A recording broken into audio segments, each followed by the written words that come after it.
What's up, all you beautiful people? Welcome back to the podcast. So, about 12 years ago, if you know my story, I was in pretty rough shape. I was broke. I was living in a van. Things weren't going how I thought they were going to go. My fiance just kicked me to the curb, all that stuff, right? I was like at that rock bottom place. And the thing that first had to change on the path of becoming the person I knew I was capable of was this simple concept that a mentor shared with me, which is that you need to treat personal development as your full-time job. It is the most important thing that you do. And every waking moment of your life should be spent in pursuit of becoming a slightly ever-growing, ever-expanding, better version of yourself. The way I like to think about this is this moment right now that you're listening to this, if you're doing it right, this is the worst you will ever be.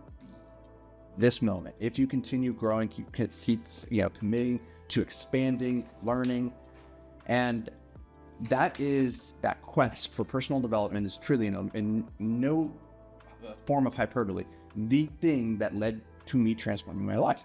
Now, when it comes to personal development, there are so many different ways that we can do this. We can get around mentors, we can get around people who are operating at higher levels than us. We can learn and grow from them. We can take courses, we can take classes, we can join the community college, we can do whatever. Like, there's so many different ways that we can work on ourselves. But my undisputed favorite way is books. Books, I think, are the most information dense resource given how expensive they are. If you were to do a value to dollar analysis, books are the undisputed winner. They are just jam-packed full of so much. And so I've read hundreds of books on personal development, on mindset, on skill acquisition, on learning. And I want to share with you today the 10 lessons that I have thought about the most frequently. When I sit down to journal every morning, these are the 10 that tend to come up in some way, shape, or form most frequently. So, number 1, in the games worth winning in life, you can't win if you don't start, and you can't lose if you don't quit. So, obviously, not all games work this way, right? There are games that you can lose even if you don't quit. Those are what we call finite games. But the games worth winning in life, they tend to not be finite games. They tend not to be competitions that have a strict winner and loser. They tend to be the infinite games. Games like our relationships with our loved ones, games like business, games like personal development. The infinite games, there is no end sight. There is no end goal that we're trying to get to. It is the goal of the game is to continue playing the game for as long and as well as possible. And in those games of relationships, business, personal development, it's absolutely true that you cannot win until you start. You have to be in the game to have a chance of winning. But as long as you're in the game, as long as you don't quit the game, as long as you keep going, you have never lost unless you quit. Lesson number 2, our beliefs limit us more than reality. I believe that reality is nothing more than a reflection of the beliefs we hold with the most conviction. And whether those are empowering beliefs or they are limiting beliefs, we will ultimately make them true. I like this idea that your beliefs are the chisel, your actions are the hammer, and reality is the stone. And when you combine your beliefs with your actions, you can craft practically anything that you want out of this reality. Number 3, cheap dopamine is a myth. There are so many ways that we can sate our monkey brain. We can get in the cupboard and eat all the treats. We can watch Netflix. We can watch porn. We can do video games. We can do all sorts of things that fill our mind with this idea of cheap dopamine. It's easy to get. But just because it's cheap doesn't mean it's not the most expensive thing in the world. See, the thing that most people don't understand is the true price of cheap dopamine can't be seen in the moment when you are acquiring it. It will only play out over long periods of time. And what you come to realize is that your cheap dopamine, this obsession, this compulsion to go for the easy treats, it's costing you something. It is costing you the person you could become.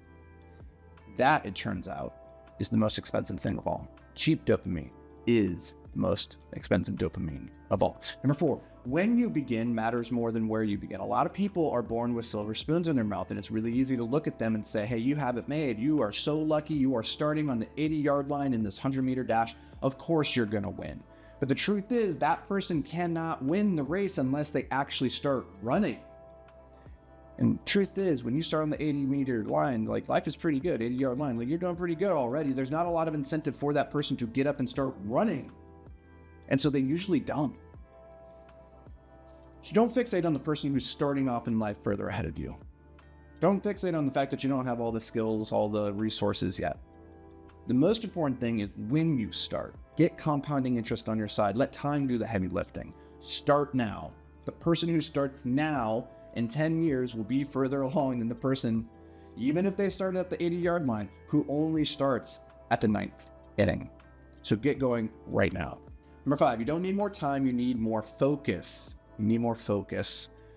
Focus, I believe, is one of your most valuable assets. It's not the most valuable. Underlying your ability to focus is your ability to expend energy. So I actually believe energy is your most valuable asset, but time, or your focus, is what you direct your energy towards. And the results that you achieve in life is the direct result of what you focus on, the quantity and the quality of your focus, not your time. Time isn't the constraint here. It's actually your ability to stay focused and to move the priorities forward. That is actually the thing that we lack, not for time. Number 6, the universe doesn't care how you feel. It only cares what you do. Your emotions are irrelevant to the objective reality of the universe. It doesn't care. If you want something to happen in your life, you can't just want it badly enough. You can't just, try to feel it into existence. You have to act it into existence. You are the catalyst for change, but only if you do something. Number 7, you can't slay the dragons that you refuse to acknowledge. If you're unhappy with your body, you need to go stare at yourself in the mirror for 5 minutes every single day. If you are unhappy with your finances, you need to go stare at your bank account for 5 minutes every single day. You must first seek out the dragon before you can even fight it, before you can even slay it. You have to acknowledge it. Number 8, you are the only person standing in your way. It's it. You are the gatekeeper. It's very easy. If you're listening to this right now, you have access to the internet. You have access to devices that allow you to stream podcasts and videos into your eyeballs and into your earballs. You have no excuse. The world, I know it's a hard place, but it's hard for everybody. And the only person who's going to stop you from becoming the person of your dreams, the person that you know you're capable of becoming, that is you. Nobody is coming to your home to say, sit down, don't better yourself. Don't read that book. Don't do this. Of course, there are people in your life that will try to, but they can't stop you. Only you can stop you if you let their words affect you into inaction. Number 9, your opinion of yourself is the only opinion that matters. Often, this is piggybacking off the previous one. You are the only person standing in your way, but the opinions of others we allow to stop us from taking the actions because we hold their opinion in higher regard than we hold our own. But at the end of the day, it doesn't matter what they think of you. It doesn't matter if they think you're an idiot or a fool for going after your dreams and trying this thing that statistically speaking shouldn't work out. It doesn't matter what they think. All that matters is what you think in your mind about yourself in those quiet moments when nobody else is around and you have nothing else to turn to except for just being with yourself. If you don't like that person, if you don't like the decisions, the choices that you're making because you're living in alignment and trying to please everybody else, well then you, my friend, making a catastrophic mistake that you will grow one day to look back and regret, I promise. Number 10, the people you look up to are only above you because they're standing atop a larger pile of failures than you. That's it. We fail our way to success. We fail our way forward. So the faster we can fail, the quicker we can iterate, the more failures we can stack up underneath of us, the higher we will ultimately be able to reach. And that's going to do it for me, beautiful people.